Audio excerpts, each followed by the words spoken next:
Sejumlah guru yang berasal dari daerah pedalaman, terutama guru pendidikan anak usia dini atau PAUD, turut hadir dalam pertemuan dengan Mendikdasmen di Kabupaten Toraja Utara, Sulawesi Selatan.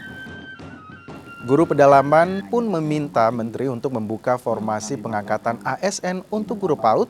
Selain itu, para guru juga meminta Menteri Dikdasmen untuk menyediakan beasiswa jenjang strata 1 PAUD di universitas terbuka guna meningkatkan kompetisi mereka.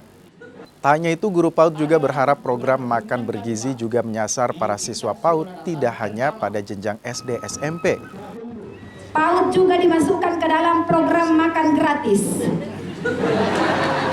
Dengan tujuan peserta didik di PAUD mendapatkan makanan tambahan bergizi untuk penanggulangan stunting pada anak usia dini.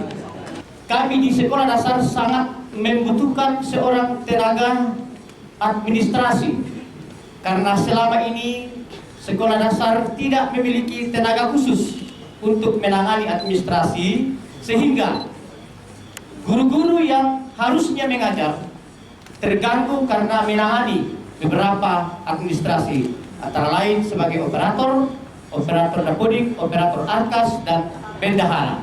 Sebab itu mohon supaya ini bisa dibuka formasinya di sekolah dasar.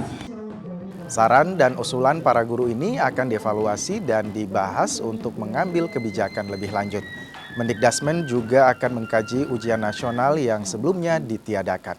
Mudah-mudahan dengan masukan-masukan dan juga dengan evaluasi dari penyelenggaraan pendidikan khususnya di Toraja Utara ini bisa menjadi referensi untuk kami mengambil kebijakan pendidikan nasional yang lebih baik lagi di masa yang akan datang. Kalau ujian nasional Pak, apa bisa dilakukan atau bagaimana Pak? Masih dalam proses pengkajian.